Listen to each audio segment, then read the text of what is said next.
You are listening to a discussion born in the Christian ghetto. Welcome to another episode of the Christian Ghetto podcast, and I'm very privileged to have on today a number of guests. I have Ben Braddock, Athenian Stranger, John Slaughter, Ron Dodson, and the Black Horse, joining me, Kryptos, and we're going to discuss an issue that is been important to me over the years, and there were some recent tweets over the last couple of weeks that brought it to the forefront. I was listening to a couple of podcasts on formation and education, and I thought it's about time that we have a conversation about discipleship. There's a lot of talk in this space about, eat well, go lift, and that sort of thing. But there's also the challenges that in a digital space where people are connecting over the internet, all these questions of, how do we bond together? How do we grow together? How do we build something together? And when I look out over the Christian landscape, there is a lot of spaces where people are growing churches and they're teaching people and they're doing classes and so forth. But when I compare to what Jesus did with his disciples in the gospel, in the way that he formed the 12, and what we do today, that I have for quite some time looked at and saw and came to the conclusion that we're not really making disciples, and we haven't for some time. And the historic reasons for that may be, the success of Christendom meant that we just didn't do it. We just assumed everybody was going to be Christian. Maybe there's other reasons than this, but we have not for a long time been intentional about forming Christians in the faith, especially men. And I think in many ways we're paying the price for it today. And so I feel blessed too that we have the Gospels, that we can look at Jesus' example, but a lot of it means kind of, I think, rediscovering the art of discipleship. There's pockets of discipleship here and there. There are people that do it well, and there's places that do it well. But I think overall, throughout the Christian community, it's one of these things that there's a lack. And when, like this past week, where you see like the monster truck Christianity, and I look at that and think, well, Christian discipleship is probably whatever, is whatever that isn't. Christian discipleship would probably fill that gap fairly well. So welcome, gentlemen. And, broadly speaking, the categories that when we prepped that I gave to this sort of, what's the difference between, say, in your eyes, maybe a male spirituality, female spirituality? What are some of the practices of, prayer and scripture discipline? Maybe the idea of like hierarchy versus peer mentoring. We could talk about that. The notion of physical fitness and healthy eating. The importance perhaps of all male spaces. And for me, one of these things that I think is important is working with your hands and that connection with what's real. Also the notion of theology and intellectual combat, spiritual warfare, like what does it mean to live a heroic Christian life? And I've often thought that mysticism and the mystical journey is really a male thing more so than a female thing. And then even like crazier perhaps, because we're getting into a world that is more uncertain, where pressures are going to be put onto the Christian faith by the regime, and there's a greater degree of political instability. Does something like militia type training have a place in Christian discipleship? So that's my kind of broad list, and I could probably have thrown more things on there, but that was the stuff that I kind of threw out to get everybody thinking. And so I'm just going to open it up to you guys and let whoever wants to step up begin. Well, I think the first question out of that list to take on is to look at what the difference is in discipling men versus discipling women, because I think a lot of some of these subsequent questions about specific practices kind of begin to fall out when we start to talk about what it is we're trying to accomplish. I think one of the key pieces that you're trying to do when you're trying to intentionally disciple men is you're trying to teach them to be leaders of first their families, then from their, well, first to be self-disciplined, then to become leaders of their families, then from there to become leaders of the small parts of their church that they might be leaders in, then to become leaders of the church proper, and then to become leaders of their broad community. We see that this responsibility for leadership is given to men in Scripture. It's given in different degrees to different men, but I think if you want to identify the place where you've got a different, the place where discipleship is more than just is specialized for men versus for women, that's the place to look. And so as we talk about some of these other pieces, I think leadership is a key component, and then what does it mean to protect and provide to fulfill those kinds of roles that men would need to fulfill in their families. That's another kind of key piece. There was one other thing too that I had thought about, Black Horse, in terms of this idea when you mentioned male leadership, is in today's church oftentimes leadership is seen as a kind of punishment, something that somebody, a chore that is forced upon you that you'd rather not do.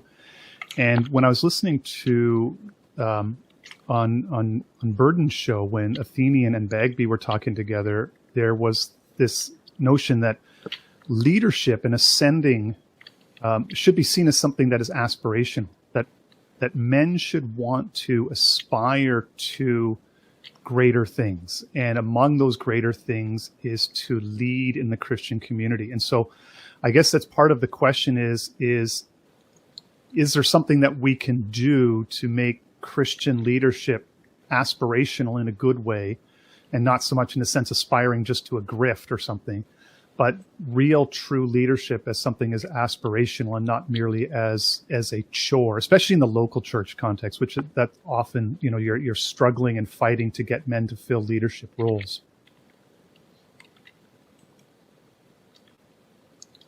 You mentioned the grift issue. We turn discipleship a lot of times into just another piece of the managerial state that we just execute within the church.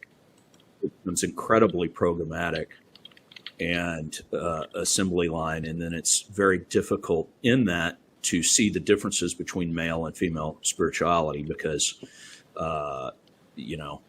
everything gets very egalitarian in that context.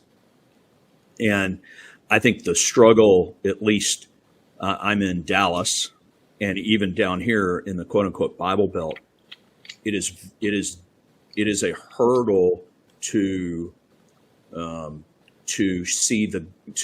impose the idea upon the people that the differences in men and women are good and by design, that is the ultimate diversity, right? And it's a difficult thing. I mean, my church just started having women read the scripture passages, and I'm just, that's not what we're talking about today, but discipleship is absolutely gender specific, and without that, you just get you get this egalitarian mess that really isn't discipleship. It might just be another Bible study or something.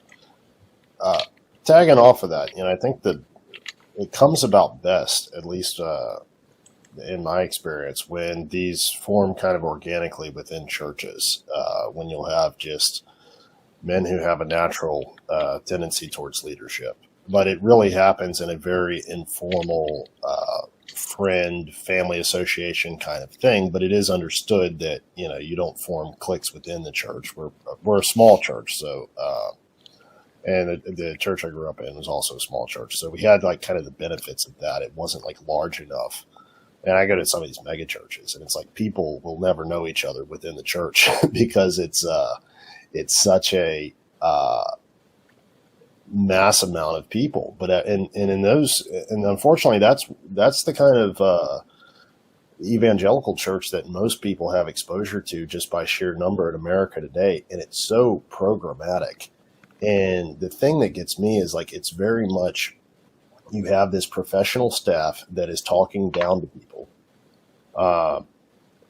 No one really seems to want to listen or to really have a genuine human connection. I mean, there was one I went, just, a family member just to do, the whole thing of, going to this event together. It's like, all right, I'll go to this, even though I know the whole time I'm going to be gritting my teeth. The pastor had said at the end, though, if you've found Jesus in this service, please grab one of these canvas tote bags on the way out that has a new convert package in it. And to me, that was just one of the most horrifying things. I would rather that, just go ahead and be a heathen, instead of going that route. It's just, it blew my mind. And I'm just like, I feel like a dinosaur in today's church world. But looping back around to the first question real quick too, I think it's also important to understand that it's not just male and female, but it's masculine and feminine modes of spirituality, and that within each person, there's going to be a mix of that, right? Like you don't want your women to be entirely doing the intuitive feminine approach to spirituality. They need, the appreciation for the rules and the masculine sort of religious strength, of the masculine polarity of that, right? But you also don't want to be totally, you don't want to have men who are totally stripped out from having a kind of intuitive or a deeper connection to that. I mean, kind of hard to explain, but there's a reason why women throughout so much of history had been oracles and mystics and fulfilled all these other roles in many different religions, but including Christianity. And, seeing it in my own parents' relationship to each other as a Christian mother and father and leaders of a family, my mom just had this incredible intuition about people. She had the gift of discernment, and she was able to pick up that there were, pastors or prominent men within fellowships that had serious problems that were, hidden under the surface, and, was able, guide my dad in a certain sense of, you need to be very careful around this person, and, you need to, avoid any associations or having him, come preach at our church or this kind of thing. And then a couple of years later, the most horrific scandal emerges about this person. It's like, wow, that was a real helpmeet situation for my dad. That he had a wife with a very strong sense of spiritual discernment and intuition that was able to see these things. And I think that's what to me, that's it's very ideal kind of marriages when you have a man and a woman who are both able to pull from their respective strengths, right? The woman from the feminine and the man from the masculine, and really form a joint unit there that they help each other. And there's a lot of it's a very strong combination for leadership potential right there. But of course, within the confines of the rules of what's proper and this kind of thing, which I've seen plenty of cases where you have like pastors' wives totally running the shows in churches, and really that you could tell they had their husband under their thumb.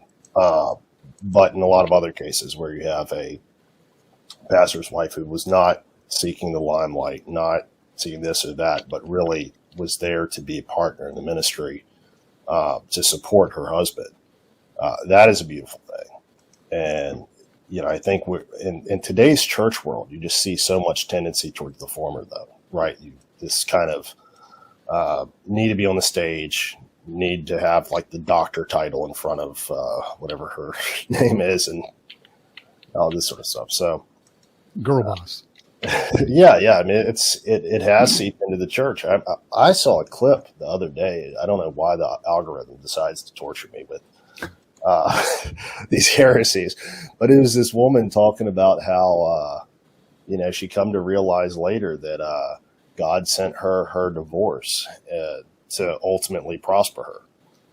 Was just talking about in very material terms about how she had to move in with her parents, and, her room was small and she was doing makeup at Nordstrom, but how if she hadn't got rid of that man, she would have never been able to build her career as a preacher.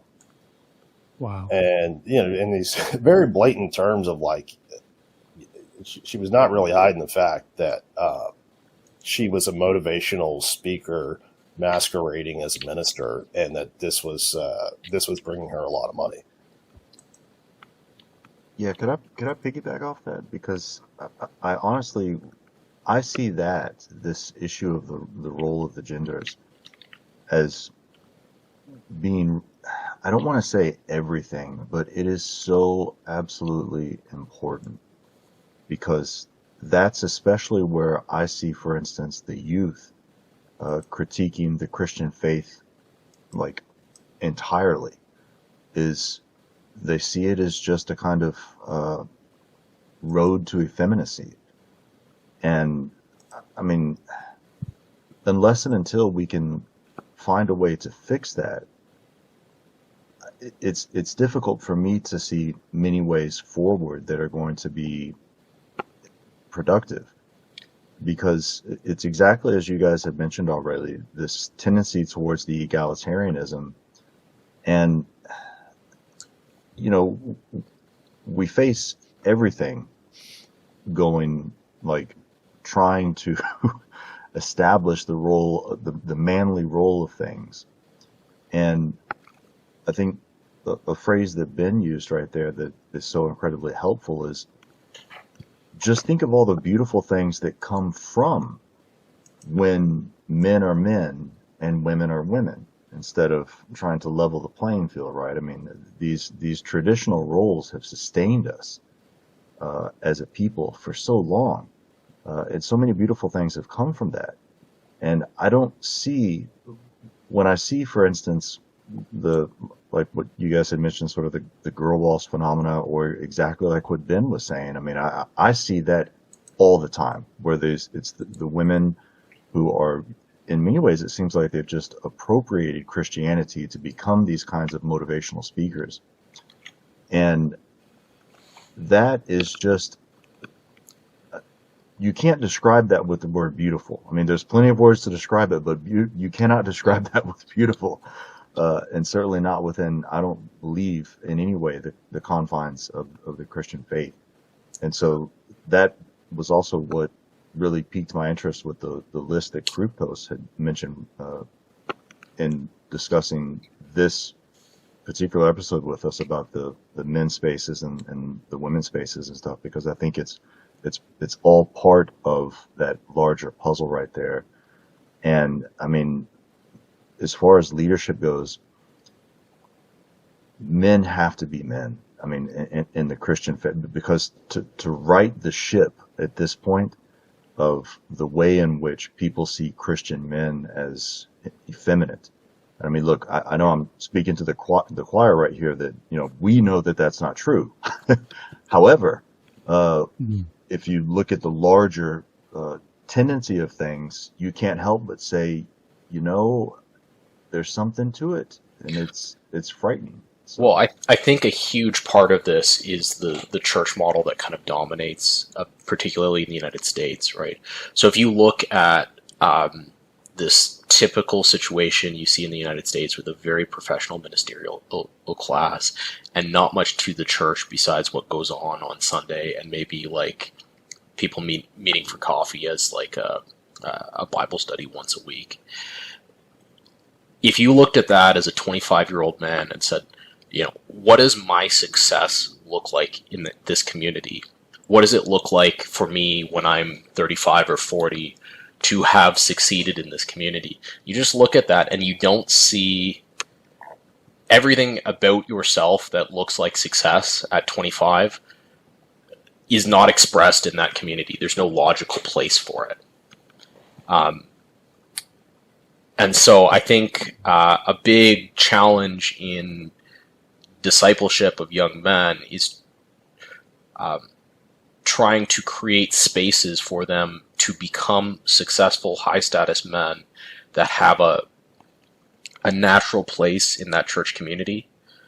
Some of that, I think, comes out of deprofessionalizing some of the ministerial role. I think successful men in your community should feel that they have a role to be part of doing ministry to younger people in the church. I think that's an essential piece.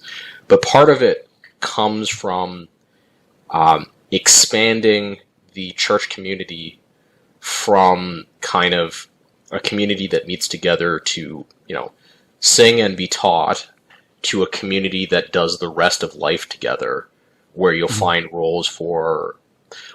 social roles for successful Christian businessmen. You'll find social roles for successful adult men who become teachers in the community for other skills. You go down the list, but the issue is, if the church community is constrained to religious teaching on Sunday, then it's very, very difficult to construct proper roles for successful men in it. There are a very small number of them. Whereas if the church is a complete community, then young men can see themselves as having all of these other social roles within the context of that church, right? Yeah. One of the things that have been rattling around in the back of my mind has been Walter Ong's book. Now, he is a Catholic Jesuit, and he wrote about the differences between male and female, just in a sense of trying to understand some of those differences. One of the things that that Ong notes, is that women just are, because they're born from their mothers. They're the same as their mothers. And so what a woman is almost in a sense the woman just is. And so I think when we talk about female spirituality or the female dominating the church, is that I think what made me think of this Black Horse was this idea that we're just being. Like, so there's, as a man who's in his 20s, looks at it and thinks, I'm going to be the same in my 30s as I am in my 20s. And for a woman, there's probably something that's okay with that, because a woman is being, in a sense, maybe her path of growth or change is different, but and essentially what is a woman is not really a struggle. Whereas a man comes out of a woman and realizes, well, I'm biologically different. I'm under my mother's skirts when I start, and then at a certain point in my life, there begins a process of figuring out what a man is. And that means sort of breaking away from his mother, breaking away from the feminine. And so part of the old rituals of, becoming a man, the ceremonies, that you go on, you're trained and then you're made ready and you go on this hunt, or there's some task that you have to overcome. And there's the sense that men need to separate. And within sort of male psyche, there is this sense of bonding but distance, in a sense where guys get together and they spend time wrestling and punching because you can't get too close. So you're always keeping distance. There's this sort of sense of separation. But there's also this sense of hierarchy, of competition always. So you're one up or you're one down. And from a female spirituality sense in our churches, this sort of this egalitarian sense, this idea that somebody is one up or one down, hierarchy lower, is very anathema. So like to what Black Horse was saying is I can kind of envision a male spirituality where you're in a town and you're building and doing, and you're maybe even working with your hands, where like, oh, that widow down the street who needed a new roof, we did that, right? Yeah. That lady in the back whose porch was falling apart, we rebuilt her deck, these types of things. And you can see the tangible ways in which, and I like Charles Haywood's, the men drive things forward and women bind them together. And as Ben was saying, with a healthy relationship with a couple, the man leads, but the woman's often doing a lot of the behind the scenes stuff with interpersonal relationships, keeping an eye out for things that he might miss. So there's this kind of cooperation that goes on, but it's always the men who are driving forward. So the question is that maybe we've run ahead of ourselves even a little bit is, in that sense, what does a male spirituality look like with an emphasis on, driving forward, hierarchy, competition and combat, where you establish your place in a hierarchy by besting other males, these types of things? I think at a very basic level, a male spirituality only properly exists in a proper, in an independent male hierarchy within the community, right? Which is part of what I was getting at. Like, if that church is the whole community, then you can go out and, as a young man, and you can rise to the top of that hierarchy, or establish yourself as of value within it. Whereas if the church is just this kind of ghettoized part of your life for education and maybe like personal satisfaction, it doesn't. There's no place for men in that world, right? I mean, I think in one sense, though, that a big thing is that women have become denatured, including within many churches, from their real nature, which, I don't see them as being so much static or just existing, but really as a conduit for creation, right? And you see this in their role as That's mothers, a good way to put it, bringing new life into the world. And I think that for women, like as Welbeck put it, love is power. It's this generative tectonic force that is this like pure will that when that is properly ordered and channeled in the right direction, it becomes very inspiring for men around them. I think that these types of women, they really inspire men around them to become more than they are. Right. I think men can exist in this kind of stagnation and really a kind of bleakness. And that it's a lot of it's like the machinations of women that motivate them, motivate us to get up and go chase the gazelle and feed the family.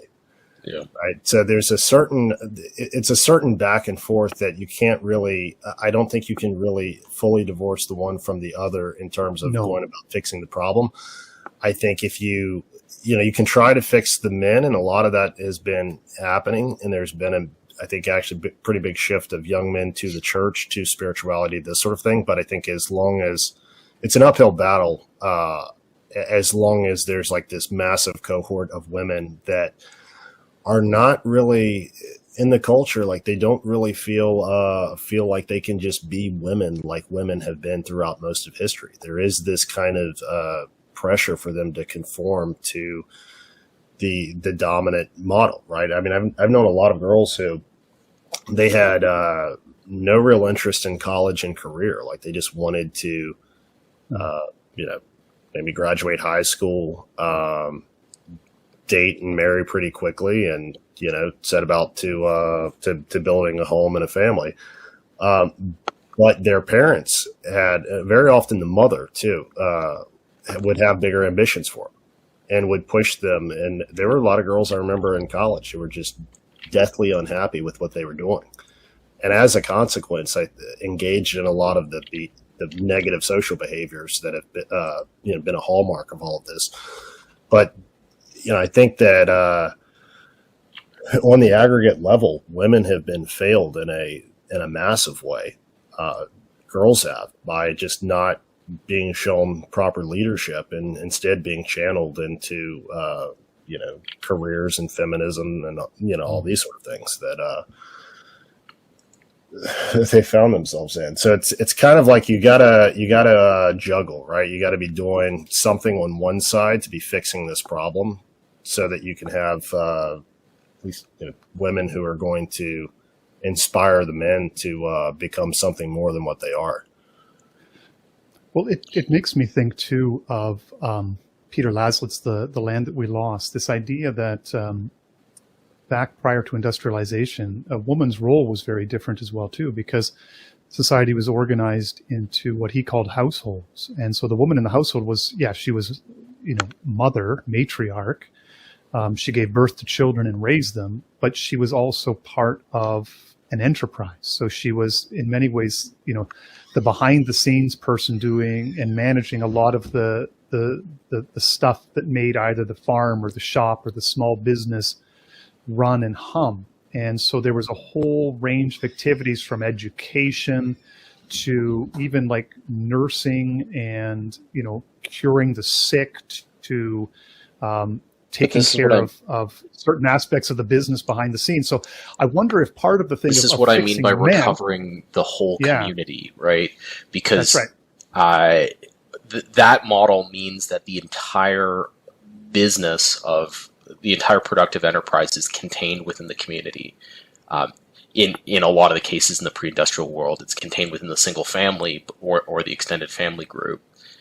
But all of the possible kind of what you've done is you've created a hierarchy down at a human scale that both men and women can kind of slot into at different places and have natural roles within it. The biggest problem I see for young men is you're 25. Okay, what does success look like? Well, success looks like moving to Manhattan and making $1 million, right? Or you in the church say, no, that's not success. You want to have a family, whatever. But what are you holding out in front of them as the alternate good that they're supposed to pursue? This is the big struggle for the American church is creating proper roles for men within their community. What is aspirational in our community for men? Exactly. And also, too, is like what level of paternalism exists within the church, right? I think some of the most successful religions or churches, like it would be one example I'd point to is if you look at the unemployment rate in Utah during the Great Recession, you would think there was no recession at all, because the Mormons did a very good job of making sure that people weren't out of work within their community. They saw their obligations to each other as being more than just social or religious, but also material. And you see this, I think, also among Mennonite groups, among Amish, Beachy Amish, etc., where there's a great interest in setting the young men up financially so that they can afford to have run a family with a single income. It's an active process. Yeah. And so like within my own church, it's always been a thing, like the older men, like the boomers that everyone complains about. They'd be the ones who'd be like, all right, how do we get this, 19-year-old like up on his feet and, started in a strong enterprise. So a in-group favoritism is what it boils down to. Yeah. I was going to say, hey, John, go ahead, Ron. Well, I was just going to say, I want to get back to something Ben said earlier that I thought was so important, is that on the topic of getting back focused on discipleship and how that dovetails with just church leadership in general. I think a lot of times in the Protestant church, specifically, and in the more Puritan strain, we want to make we expect everybody to be an elder, so because it's a pure church, as opposed to realizing that not only is there this functional hierarchy in the family between the sexes and the gender roles, and as Ben said, this masculine, the aspects of masculine and femininity, but also that there is diversity within the church with respect to the ability to lead, and these guys just exist naturally. Like I disciple it usually, right, I've got between 5 and 8 guys that I'm dealing that are at some level of discipleship at all times. and it's purely organic. And this goes from high school and college kids who come and say, hey, I just want to be mentored. And that's easy, to guys who may be just 10 years or 5 years behind me in life, but you are naturally wrestling with God and his word and being faithful together. You're just ahead of the game. You've lived a little bit more. And we absolutely have to have the structure and within our churches to foster this organic growth. You've got to make sure the soil is tilled and it's watered, but that is in a professional Christianity mega church environment that again in the States especially that we find ourselves in, that is threatening to the professional Christian class. I had a Sunday school class back 15 years ago of over 200 people that met in the big fellowship hall and all this. And I had one of the associate pastors basically take the class down because it was a threat. And we actually get along fine now. That's not the point, but this, if you're doing this right, you've got to realize men are going to rise up who are natural leaders, who are given to taking men along with them. It's that organic piece that Ben mentioned is so important. Yeah, and I would contrast that with what has essentially been the rise of a professional managerial class within Protestantism in America. 100%, Ben. Where your leadership is done as like under HR rules. It's a hiring process, and they're subject to the deacons, and all the deacons are subject to their wives. Instead of just letting the stuff emerge, or you know the score as well as I do. Who really runs the boards? But that's not a bad thing, though, in a healthy like church society. Well, if they have the right impulse, I have seen it actually where the women sometimes are the stronger advocates for the young men, but it's rare. I think that is the case, but yeah, I mean there has to be a certain level of control and subjection of authority for who is having the leadership roles, particularly when it comes to doctrine and that sort of thing. So there has to be some level of control, but I think what we have instead is this pantomiming of a kind of corporate culture in which the church staff, right, it's such a professionalized thing that you really have the same kind of tendencies that creep into any bureaucratic organization. It's unbelievable how similar a typical American church hierarchy is to a typical corporate American hierarchy, to a typical like municipal city water hierarchy, right? All bureaucracy is bureaucracy. Yeah. Yeah. Our session is, gosh, I hope they're not listening. Is and I love my church. Been there for 25 years, and very happy. But our session is a corporate board for the most part. There's 16, as opposed to the model of recognizing those who are naturally presbyteros, the elders, the episkopos, the overseers. It is, and this exactly what you mentioned. It's this application corporate process where you rise through the ranks, and down here, I don't know how many of you guys are familiar with Young Life, but it's very much this it's the model of, like American politics. Have you done enough to show that you can possibly get things done in a corporate sense? But have you also really made sure to not offend anybody, especially the women? And it's just kind of gross, because then you get guys who, golly, I am going to get in trouble, but it's fine. Like we had some guys decide they wanted a columbarium at our church, and I know that burial is expensive and all this, but it's our church is incredibly wealthy. Our budget is over $15 million, and we could easily go buy a chunk of land and provide for burial for everyone who died who was a faithful, giving, attending member of the church. Instead, we have some elders who, not knowing just historical theology and tradition, want to incinerate folks and then keep them forever on the church ground memorialized.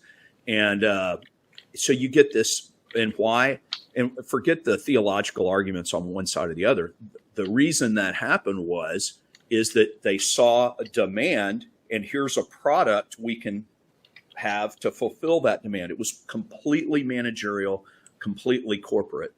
And so so golly, I'm going to get calls. Yeah. But the other thing you have going on too is what do CEOs have to do? They have to show profits to shareholders. And the way that functions within the church is this obsession with growth and getting as many people in as possible, which ends up watering down the gospel, making this not just the doctrine being watered down to ensure that you don't have anyone get offended and leave, but also watering down the very physical attributes of the church, because you have a lot of people who seem to be uncomfortable with the feeling of being in a church that feels like a church. And so you have this drive now all across the country, these churches that you get the bare metal ceilings with the stage lighting and stadium seating. And it's like going to a TED talk. That's my church, basically. Yeah. But I think it's important we circle back around, like, why are we talking about managerialism? Because we're talking about men's discipleship. I don't think it's random, right? No, absolutely not. We're talking about managerialism when we're addressing the problems of discipleship in the church, because managerialism is the antithesis of the construction of hierarchical personal relationships that involve direct personal accountability. Like, one of the things that young men really need in order to grow is they need to be able to be put in a position of authority, and they need to be able to say at the end of a year, I failed or I succeeded at this task. And they need someone older and wiser than them to say, you failed, you succeeded, these are the things you did wrong, these are the things you did right. Rather than have processes that are entirely constructed to prevent accountability that you kind of see in those structures, right? This is very Marshall Black Horse. We were describing the faithful wife earlier, and you know what it sounds like? It sounds like, if you've been in the military, it sounds like an excellent executive officer. It's the one who, and the best executive officers make for the best, ultimately, general officers, because they've facilitated and pushed and made better their superior, especially in the Navy. But this is a great wife. Well, similarly, these structures that in the church aren't really corporate; they're martial. Young men having responsibility and a task that they either succeed or fail at. That you're describing a platoon commander, or you're describing a young captain. You're describing go take that hill, and you either do or you don't. And if you don't, maybe some guys die. But that's the seriousness of what we're dealing with. And managerialism seeks to both make everything level, but also remove all the risk. We may not take that hill, but at least no one's going to die. Well, and like, all of corporate structure is designed around the fact that if nobody's blamed, then nobody gets fired, right? Risk management. And that structure, I understand why that structure exists. Nobody wants to get fired, but it is the worst possible structure for developing young men.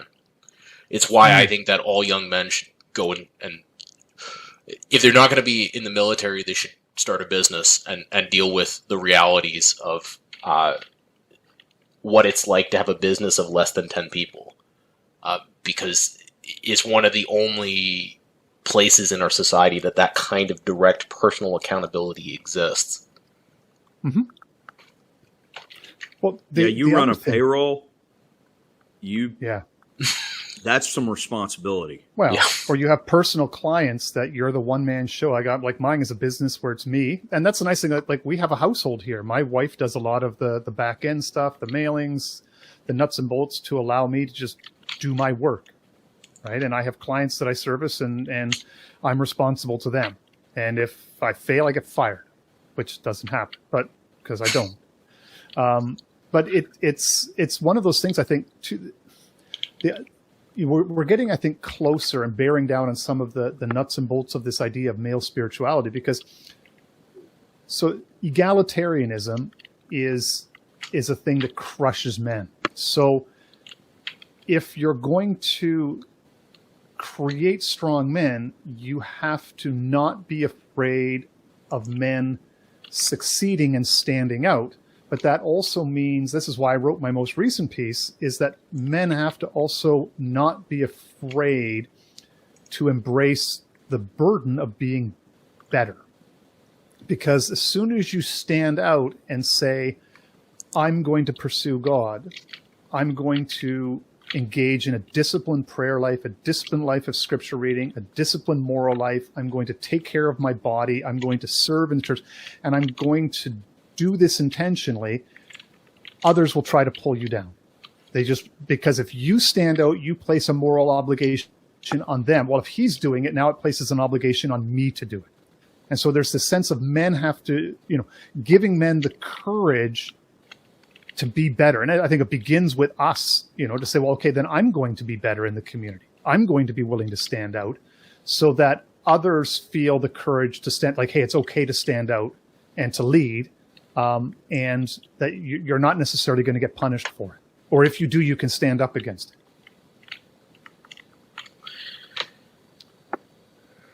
Well, we have John, Ron's comment about the military and military training made me think of why I invited you here, Slaughter, is a sense of your recent conversations about your own military experience. And I've always thought that Christian discipleship is something very intentional, and that there should almost be a kind of, like football, a 2-a-days, or like a training camp or a boot camp type of experience with Christian male discipleship. And I think that, if you're engaging in a spiritual war with the evil one, I think lessons from, military training are probably not that far off the mark for male discipleship. No, I think you're absolutely right. Like when I was talking with Burden, I was explaining to him that you train constantly, so that way when you get into a situation, you know how to react to the situation. Because the example I used with him was, the first time I was in a firefight, it's almost intuitive. That training just kicks in.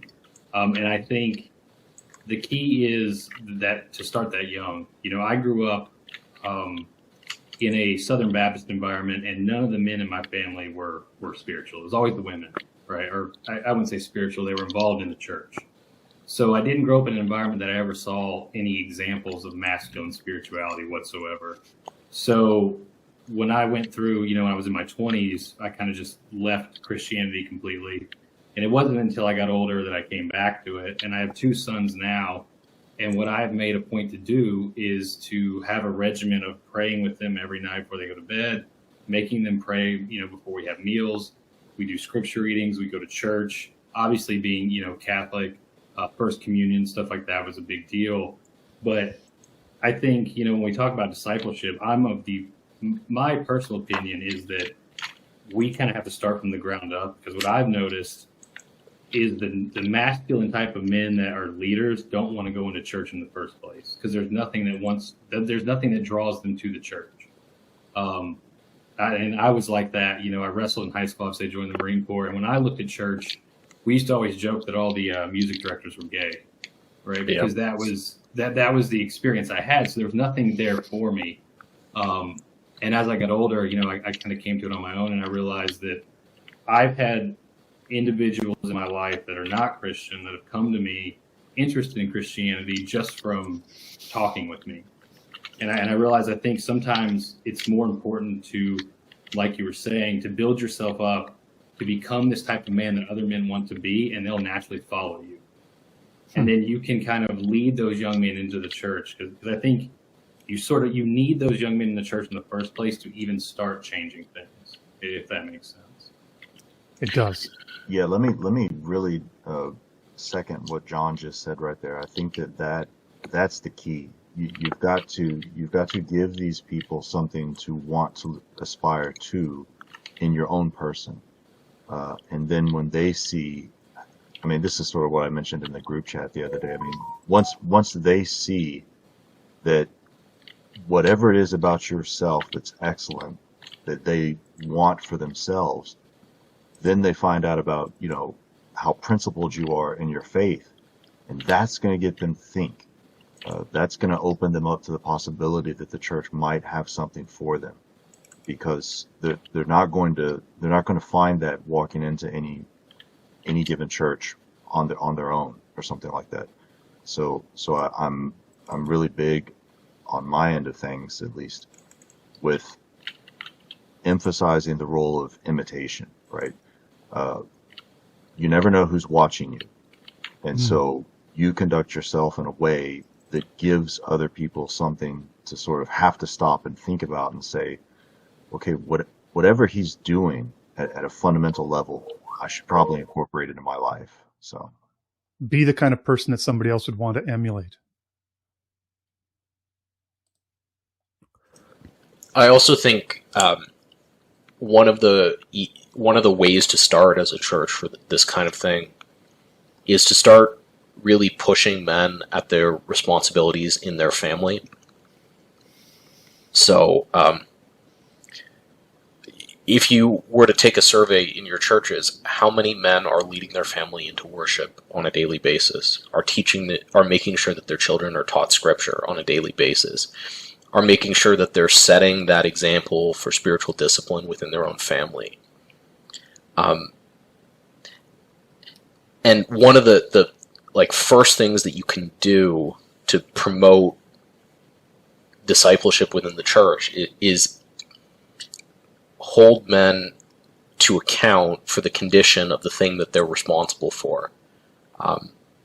Not everyone is at the point where they have a family yet, but these are fundamental things that these men are obviously responsible.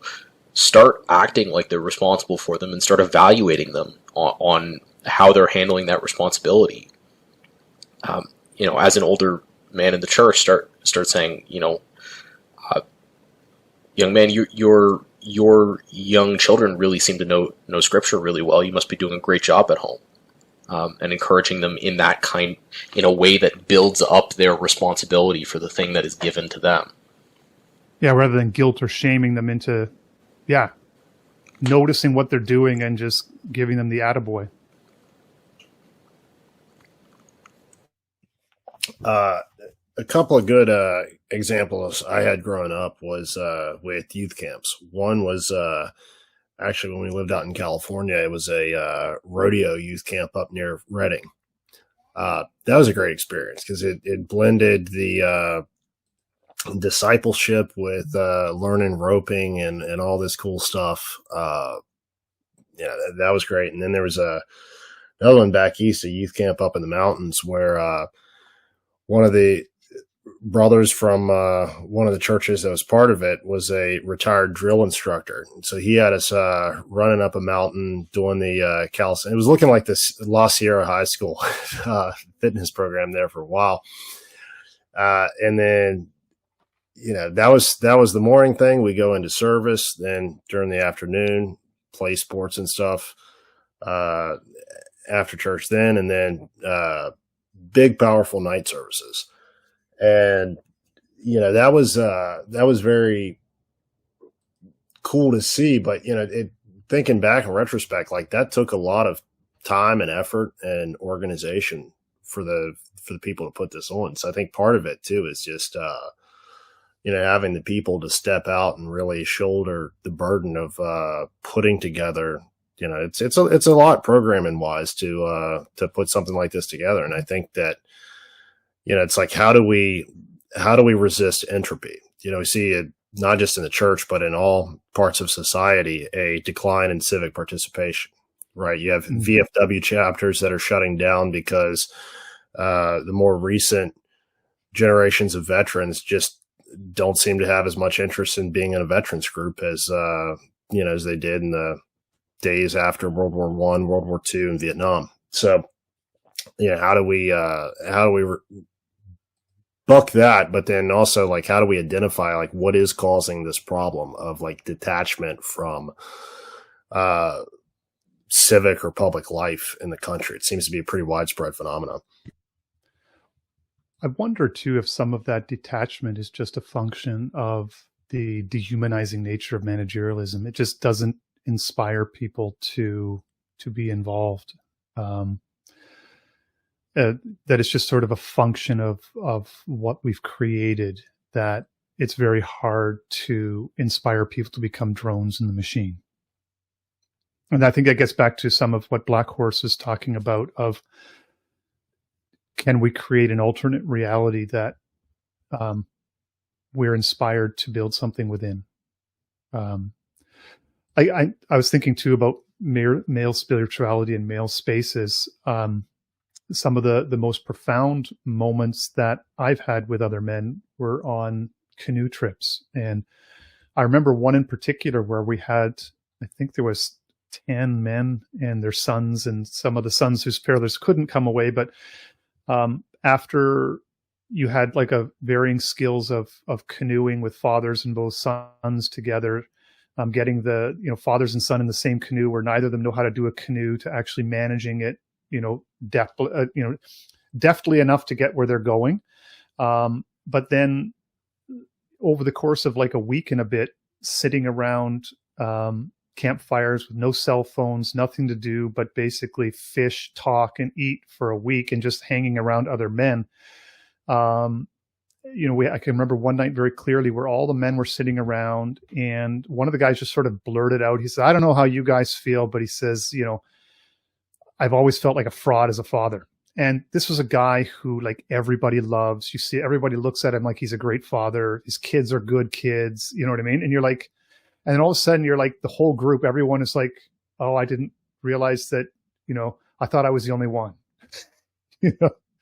And so you had this group of men who were just basically bearing it all to each other and talking about things that have been, laying beneath the surface. And it was surprising, the transformation from that point over the week in terms of these, just watching these men. And I even today, like years later after that canoe trip, where there's a kind of connection with these guys still yet, even though some of them, you only see them once every other year kind of thing, just because of that bond you built of just being men together out in the woods and having nothing but time to just talk about men stuff, I guess.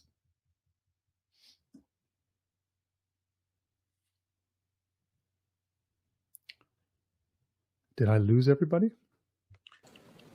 Sorry, I think you're talking about two separate but equally important things. One is the value of doing difficult things together, and the other is the value of male-only spaces. And I think both are, these are both things there's not a lot of in our culture, and they're both important things for men for a variety of reasons. Did you have anything that you wanted to add, John?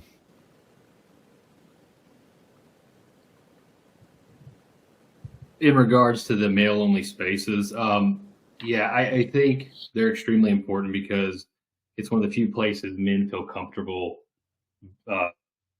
actually being honest. As we've all alluded to, there's this egalitarianism, and part of that it sort of nerfs what we say because we don't feel comfortable speaking truth. And I think a thing that I've noticed to connect it to discipleship is that a lot of the young guys that I've talked to that are younger than me, they are interested in religion, but when it comes to engaging with it honestly, right? And like an example I was brought up earlier about having sort of females leading in church. It's quite clear what Scripture says about that, but then you can't question that openly, right? And I think these male-only spaces allow for those sort of things to be questioned, and then they allow for men to sort of establish a connection with each other, which they can support each other and then publicly question those things, if that makes sense. And I think that's one of the important aspects of it. Well, it's interesting that you made it, because I tweeted this out a couple of weeks ago. A passage from Walter Ong where he talks about one of the primary purposes actually of male-only spaces is to actually talk about their difficult relationships with women, in a sense of to complain about women and how women run their lives. And I know it sounds kind of funny and cliche, but there is a certain sense of if men have to define themselves in a sense almost by being like, we're not women, that, as you gather together with men, part of that forming that men's space is men themselves defining for themselves how they're not women. And then discovering in a sense of, well, if we're not women, what is it that we are? And then if we're figuring out what is it we are, what are we then, not just as men, but as men before God? And how do we then establish ourselves as men before God? And the only way I don't think you can do that in mixed spaces. It really takes men by themselves doing things together as men to establish that you have to separate men out. And that's one of the challenges that we face today, is that there are so few men's spaces because they're seen by women as power centers that need to be broken down, because they allow men to maintain and hold on to hierarchical positions over women. And so there's a political aspect to breaking down male spaces. But part of the reason why men are so adrift is that there's so few male spaces. And that was, again, one thing, like you get to like the Gamergate, right? Where video games became this male space for men. And it was a scandal when women started to invade these spaces and sort of like, do you know what guys are saying and how they're talking in these spaces? And the guys are like, well, yeah, that's kind of the point of them. Yeah, I wonder how much of that is a regional thing. I live in. I don't know if there's anything at this point. We've been at this already for an hour, gentlemen, and I know we said we have lots of time, but I don't know if there's anything from that list that anybody wants to jump in and talk about. If there's anything left, I mean, we could probably go on for hours just getting into the minutia of it, and perhaps we'll get off the air and think, oh, we need to do this again. There's something else. I mean, we didn't get a whole lot into sort of physical fitness in males, like what does actual male spiritual discipline look like? These types of things. I don't know if anybody's got anything else they want to add, or we need to take this in a new direction, or are we happy with our first session in this regard?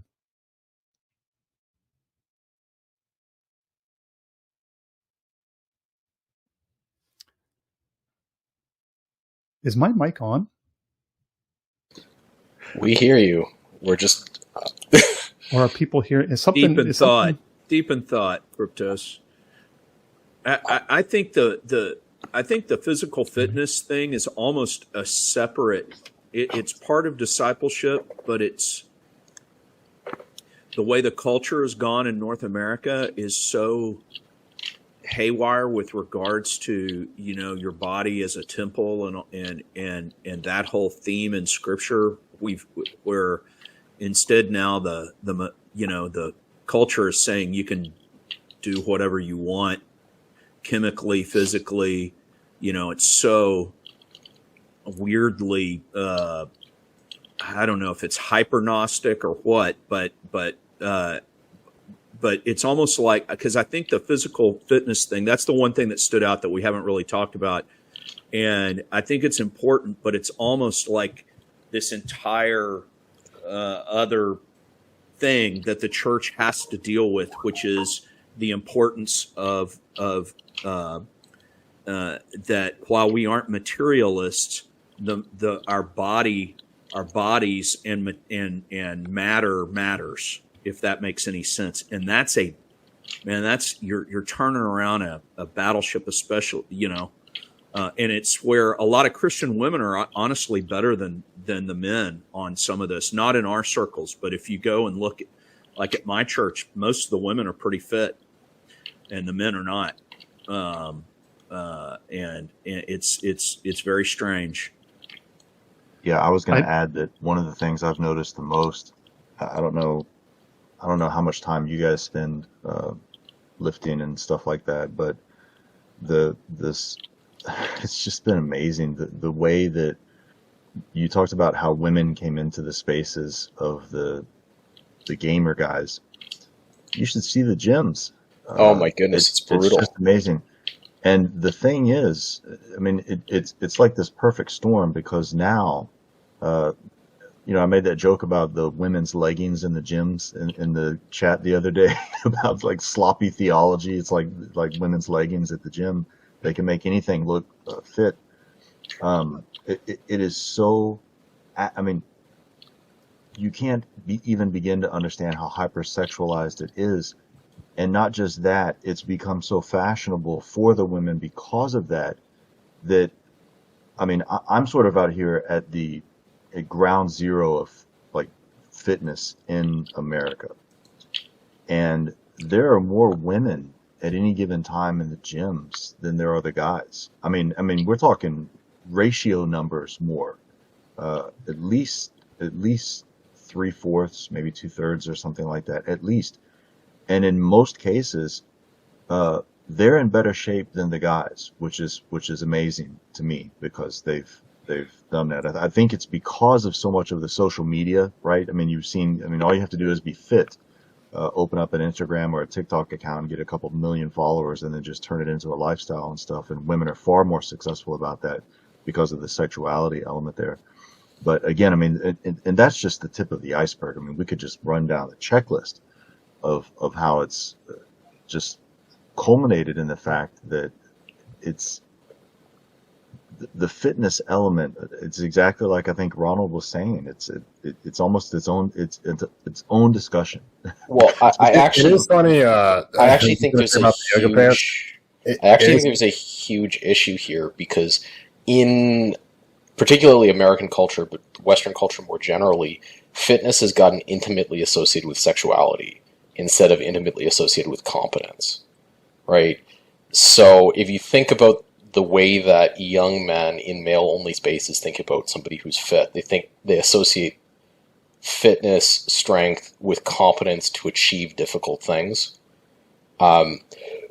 Whereas outside of that very kind of narrow, I was a competitive wrestler when I was growing up. You didn't think of someone as... You thought of someone as physically competent. You didn't think of someone as like attractive. But that whole structure completely goes away as soon as you leave that very kind of narrow space. And I think a big part of why I don't think you can recover physical fitness in the context of proper male spirituality until you recover the body as a functional element instead of the body as like a sexual advertisement. I was just going to say it's funny how many times I've heard women condemn yoga in one breath as being Hindu or paganistic, while at the same time wearing yoga pants. Yoga pants.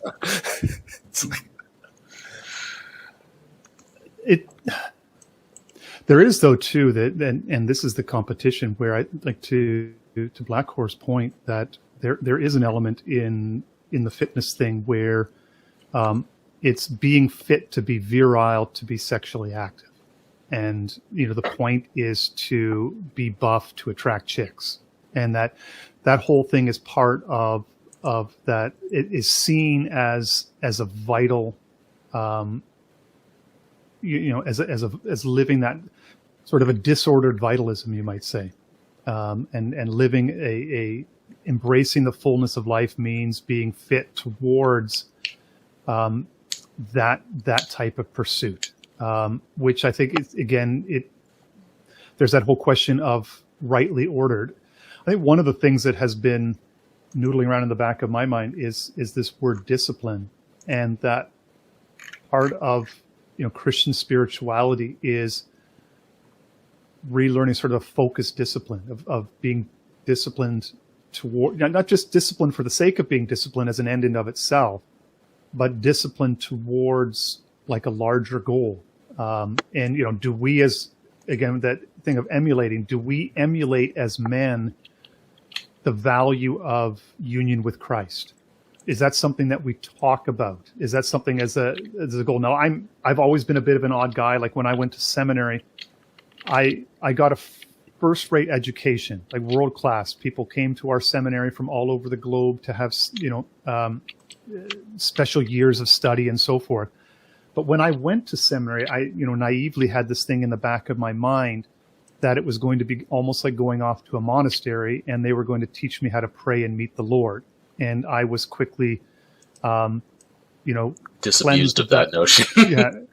Yes, exactly. And unfortunately, you have pastors who get out into ministry who are technicians of the word, they're theologians, they're administrators, but their seminary did very little to teach them. They're just assumed that that's what you do. You come in, you know, you don't go to seminary unless you're spiritually mature, right? Whereas a lot of guys are coming to seminary because, well, for one thing, God has nudged them, but they're also coming to fill a hole in their life, and ministry is, you know, subconsciously a way to fill that hole in their life. And so they're looking to be shown and to be led closer to God. And so that's, I think, one of those things is like, what are we directing ourselves to, in the sense of we're pursuing excellence?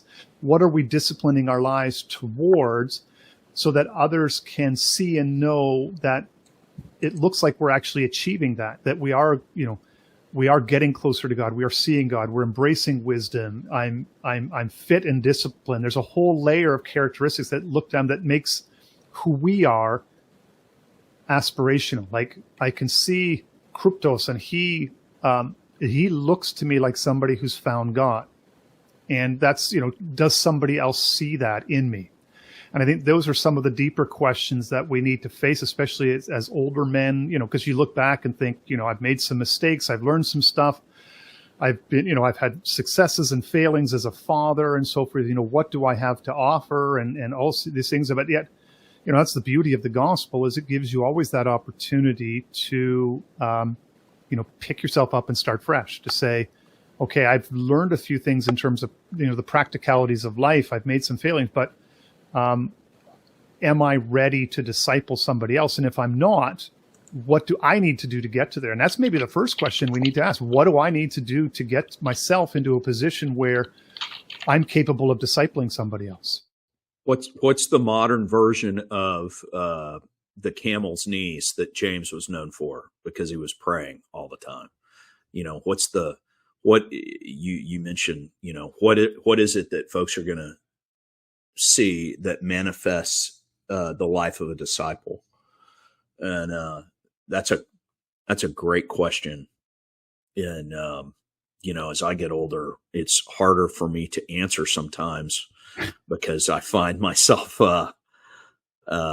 you know, I have to ask the younger guys sometimes, okay, wait a minute, how do you think about this? You know, but anyway, I think that's a really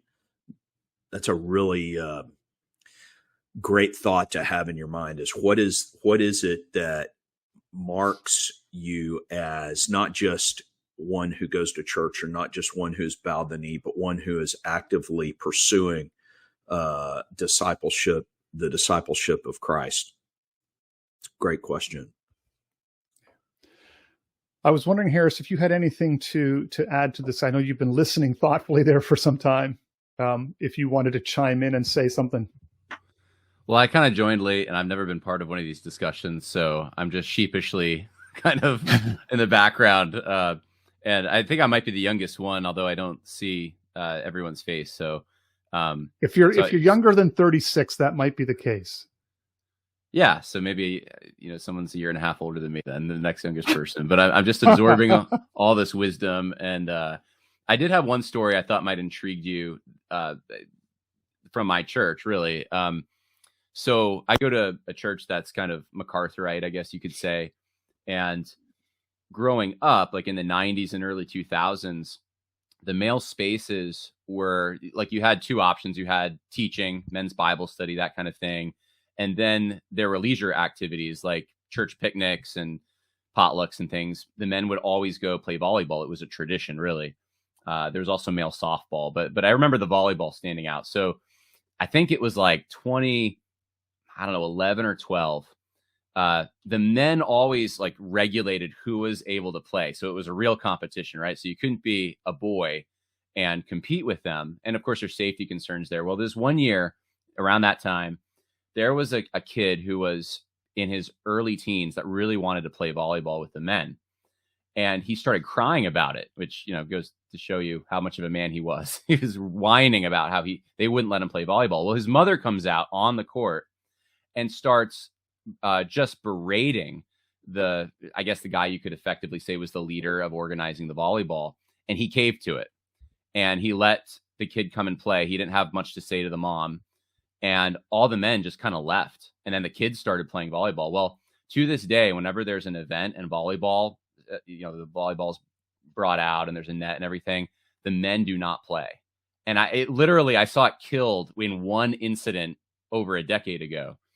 And I just kind of consider that a really huge hit to the church, personally, like my church, as far as like male interaction. And the only place I guess I've seen it recovered is with myself and other friends who organically will meet up to go hike and that kind of thing together. And that's, I guess, brought some of that back. But I guess just a lesson, and I don't know what that means, like if that's a larger social thing going on or like what happened, but I'm going to have these fond memories when I'm older of, hey, yeah, the men used to really have a great time competing with one another and saying, insulting things that were taken well to each other and being men together. And now that doesn't happen. So figure I'd throw that out there.